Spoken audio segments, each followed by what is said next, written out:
You know what, I would assume homecomings and reunions would grant some closure for people. It's the ghosts of all the relationships that you had. It's just sort of a reminder of what things were like a long time ago and who you were and what you're like now. And everything that we're seeing in this is true. You have the jocks that have become a little bit big, and you have the, you know, the nerds that have turned into real cool dudes. All that kind of stuff is kind of true from what I experienced in mine. I think that's the interesting thing about homecomings and reunions. It can be an eye-opening experience.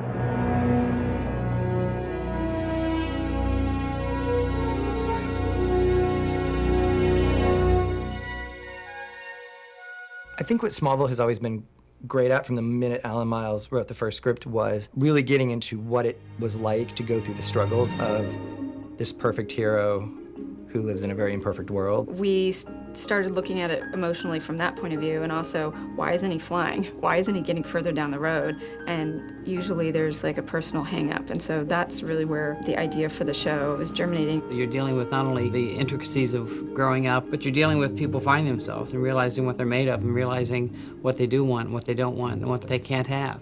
The genius of this show is that we meet Superman before he's a man, when he's still figuring himself out, and so he is vulnerable because of his ignorance. Many things started really happening in Clark's mind and in his soul and his whole persona that he really needed to find answers to more than just that, but you know, what the big picture was and what his purpose was in life.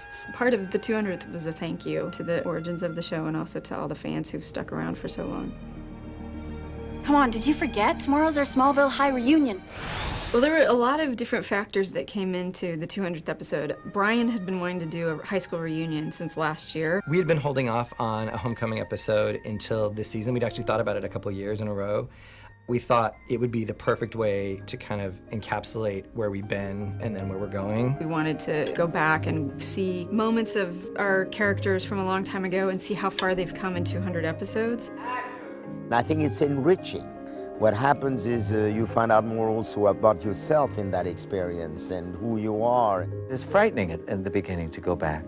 It's go. What you'll see, what you'll learn about yourself maybe from that is be amazing. For us, the 200th was a real journey for Clark. We knew we were going to go back and see these pivotal moments. We all thought, what is the most quintessential Lana moment? There's no question about it.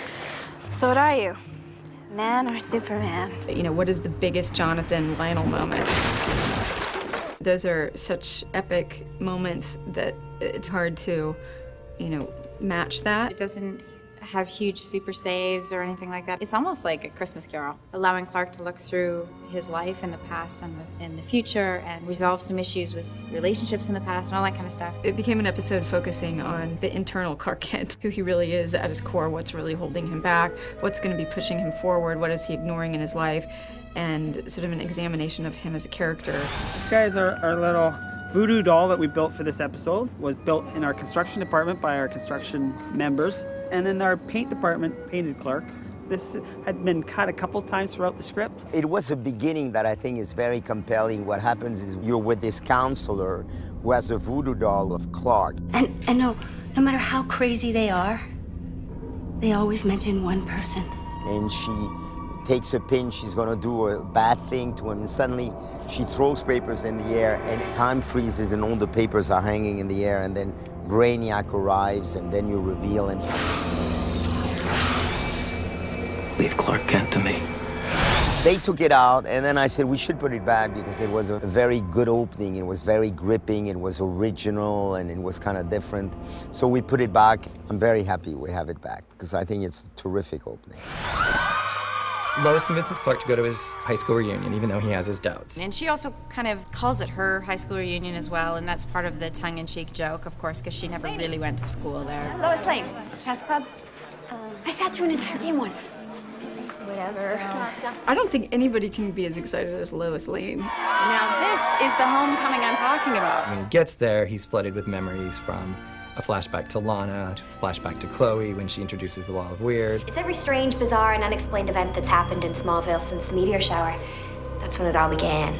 The town went schizo. And he has to deal with all these different memories that come up because of it, and they kind of have to deal with it. When we started thinking about the time jumping elements of it, and we were searching for how to do that in a way that would feel organic, Brainiac suddenly showed up. My sincere apologies for interrupting this festive trip down memory lane. It turns out it's Brainiac 5, who's a good Brainiac from the future. It takes Tom through a series of experiences in the future, in different time and space periods, to show Clark that this is a pivotal moment in his life for him to let go of all of the problems of the past and let go of all the fears of the future, because that is preventing him right now from being Superman. This is the moment that your life changes forever. I'm Brainiac 5. I'm from the 31st century. Brainiac is one of everyone's favorite villains from the show. I really thought that they were done with me. They used me and they moved on, but I couldn't wait to come back here. I can't tell you the amount of hours that we spent in the writer's room. We had actually talked about several different people to be the tour guide for Clark through his past, present, and future. And the amount of machinations that went through, as far as like, does Clark get bumped on the head and then suddenly he finds himself in different time periods? Is there somebody who shows up who can do time travel? We went through every single possibility and none of it seemed organic. Then suddenly somebody said, you know, Brainiac 5 actually is the good guy and he can travel. And suddenly everything made sense. It just literally broke within a day. But it was quite a few ugly days leading up to that day. Brainiac, I thought we destroyed you. I think he is a hero. I think he's my kind of jerk. I think that he's the kind of guy that he's not trying to please you or snuggle up to you, but he's trying to save the world. Brainiac felt right because he was a character that had been in our mythos, and so people were familiar with him. But he perfectly encapsulated what we're trying to do with Clark and with the season. Is he represented something from the past that had changed and had grown and had a new life. And so he was the right person to take Clark on that journey. I'm coming back from the future and I'm saying, wake up, Clark. We cannot afford for you to dwell in your past and your pain. We need Superman. I wanted you to see that your darkness lies not only in dwelling upon the past, but in fearing the future. It is true that in any life, there are these moments that change everything. And if we're very lucky, we see it. But with Clark, it's just too important. He cannot miss these moments. He's got to grow. So there's all these people like me coming back saying, wake up. You saved me from all of that, Kal-El. I've come back to do the same for you. You're from the future. Traveling in time was sort of a production nightmare. Well, of course, the challenge is, because we're going to different kind of space-time continuums, was to give it a unity so it doesn't feel like we're all over the place. And so it was really just about going back and looking at the old footage and figuring out how to match the new footage in with that. It was literally like 10 different episodes crashing into one. Today we started the meeting and they're walking and talking, and we were on a location which is a park. And then we came here and we did green screen, because what happens is there's a fancy transition where Tom is with Brainiac and Brainiac reveals to him a scene from his past, which is the funeral of his father. So then we had to integrate that, and we did the moments which belong to that scene in front of a green screen, and then you put behind them the footage that you're going to end up in the show. And you know, you have to match the lighting and the motions and all that, but it went very well. Just haven't been back in a while. There were meticulous, details that we, went around and around on in this one, but we really wanted to go back to why we fell in love with the show 10 years ago, why fans fell in love with it 10 years ago, and remind everybody, what there was at the beginning and how much has changed since then. In the same colors, and looking at all these posters in the red and the yellow, and these crazy, decked hallways that we used to have with posters in every frame. But that's the way we used to do things. It makes you realize how kind of streamlined the show's gotten now. Like, the production design is a lot kind of more elegant and classic and simple looking. Conceptually, the show was a darker show, so we tended to play with a lot of really dark colors with these pops of color. And I would say that would be the big way the show has changed. It's fun to see it again, and I'm using the same kind of filtration I used to use and kind of trying to light it in the same way, but make it still feel like the show is right now. So that's been really fun for me too. Going to the school, it had to do with matching it, but it also had to do with the fact that the schools have changed since we've been there. There were actually about 4 or 5 different reasons why we used the school from the original pilot. One being that I believe the other had been repainted. The main reason, though, being that school was chosen because of its exterior look, and it was actually the school used for almost all of our establishing shots. And just the fact that we're on location is very rare for us this season, so that in itself is special to me. I've always hoped my life would be like this. With Lois, and with all of it. Because lately I've stopped believing that it could actually happen. Once we got into the future, I don't know that anybody wanted to come back. We all were so happy to see that kind of brief, tiny moment of resolution and happiness. I think it was hard to come back and see Clark still struggling with certain things because it feels like you just want him to shed everything and go for it. Getting a glimpse at the future Clark Kent allows our Clark Kent to have a little bit more confidence that this is all going to turn out okay. That's what I become. Because I think in the back of his mind, he doesn't really think he can have a relationship. He doesn't really think he's going to be able to hide his identity for the rest of his life. He doesn't really think he's going to have a life. You never would have experienced all this, and you never would have become me. Seeing that character, you know, right in front of him, telling him it's all going to work out, just sort of stick to the plan and stop dragging your feet, has kind of allowed him to stop dragging his feet. We wanted to bring back one of the very first quintessential meteor freaks.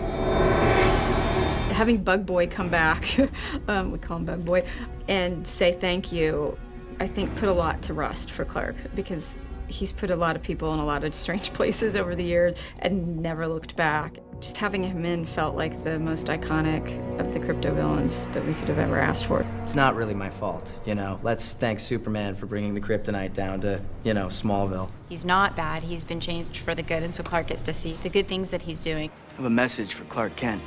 Yeah? I kind of got caught up in my web of obsession, and he set me straight.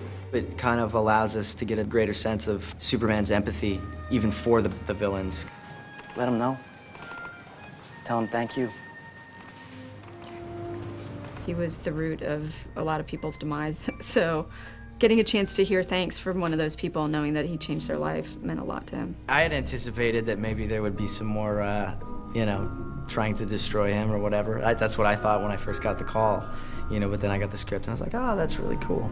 I think what Clark learns from coming back for his high school reunion is something that we all probably could learn, which is you need to let go. He honestly doesn't know what it is that he's supposed to let go of, and he needs to be shown. That, to me, is what really takes him to a place where he's able to start levitating and start his ticking clock down to being Superman. And all of this is an impetus to continue to make him decide that, yes, this is my destiny, and I can do this, and I can fulfill this. I think that with the Homecoming episode, what I really came to realize was the fact that he has accepted that he's a man, now he's accepting his quest.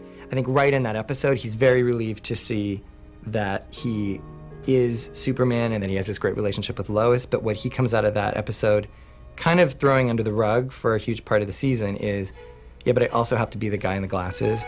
How did I become so uptight and nerdy? And experiencing what it's like for him to give up his ego enough to be the bumbling guy and just take his ego out of that and put it all into being Superman is a really interesting struggle to me. For me, one of the great moments in that episode is when Clark is watching Lois at the dance and she can't see him. I just always thought Clark was so dreamy, you know? Is what we call Punch Bowl Maddie, who really runs down every single woman in Clark's life. I always thought he and Chloe remember each other. But then there was Lana. I mean, how gorgeous can you get, right? Leaving Lois kind of clumped over her cupcake. Her interaction is just over the punch bowl, and it's something that I think normally could have been just glanced over and been like, oh, that's not that important of a moment. But that scene to me really stood out as the pivotal emotional change for Clark. Correct me if I'm mistaken, but you care about Lois, don't you? And then ending in this really beautiful scene that we have in the barn later at the end of it, where they finally reveal how they really feel about each other. And that was cool for Lois's character as well. It was really cute in its simplicity. I love you. I love you too. There's Eddie from chem class. Hey. Oh, and Jake and the cupcake girl are together now. I have not yet gone to my high school reunion, but I went to the 5-year, but after that I haven't gone back. I left high school for a reason. It's good to get out. I did attend my own high school reunion about 2 years ago, and actually had a great time. It was a lot of fun, but it is, you know, high school reunions are a moment to like look back. I wasn't able to go to my personal one. I was working, and so it just was kind of, it just wasn't feasible. The 10-year was a great experience because everybody had left my hometown and was out experiencing the world. I have not gone back to any high school reunions frankly, I was a punk rock freak in high school, and I didn't get very much respect. The 20-year was an unbelievable mind warp because everybody had fallen right back into exactly who they were in high school. Exactly, to a T. And it was surreal. It was a surreal experience. I'd do it if I had a space alien. If that got hooked up, I'd definitely go. I'd get cathartic in high school, for sure. Life has treated me very well in the intervening years, and I'm afraid that I would go back trying to make a point or show off or something like that. And so I'm not going to tempt myself that way. If the brain wants to come, get me back in time, I'm down. That'd be a very different kind of reunion. I had a couple of girlfriends call me that I hadn't seen in about a decade, and they were coming to town, and I was able to see them. And what was interesting about it is it was as if it hadn't been a decade since I'd seen them. It was as if like a night had passed. We were both created in one way or another by Jor-El, both intended to save civilizations, to bring peace to a brutal world. I think being part of something like this is pretty special in that you have a group of people, some that have been here for a full 10 years, but as the newbies come in, they're welcomed in, and it's a very happy environment, it's a warm environment, people are family. Without a doubt, it's a family. I mean, we eat more meals together than we do with the people in our actual homes. Smallville is absolutely a family, the good parts and the bad parts. I mean, we all drive each other crazy some days, but we all bounce right back. There's a lot that you see after, a decade with each other, and you're really there to support each other because you're with each other constantly. I mean, it's great. It's an outstanding group of people. I was very proud of the fact that people that I had hired on the pilot, people that I had begged to work in the first episode of the series, they were so invested in the series, and also they had created a life for themselves. If there isn't a family after the end of 10 years, there's something wrong. And the show would have never existed this long if the people weren't so tight-knit. It has bonded us in a way that is going to be very, very strange when we all go our separate ways, because we've been there probably day in and day out more hours than we've been with our own families sometimes. It's a great show, and why wouldn't I have wanted to be a part of it? It was great to do it the first time and totally great to come back. I've had an extraordinary time on this. A hero is made in the moment, not from questioning the past or fearing what's to come. Just remember that, Kal-El. The interesting thing about the question of man or Superman is really, does Clark ever let go of that question? I think so much of the Smallville existence in the beginning stages was all about discovery. All young people find themselves in that sensibility and tone of wanting to discover what they're capable of, what they're not capable of. How about this? Is this normal? Where we started is kind of where we're ending up, in the problems that he started with the very first day we met him, he's now still grappling with. No matter what abilities that he began to discover that he did have, he realized that there were limitations to that. We don't want to rob from the moment where Clark Kent makes a decision to become Superman. And so a lot of the decisions are wanting to make sure we don't get ahead of ourselves and really protect those moments. So when we get to the finale, it has kind of the legendary feel that we all are wanting it to have.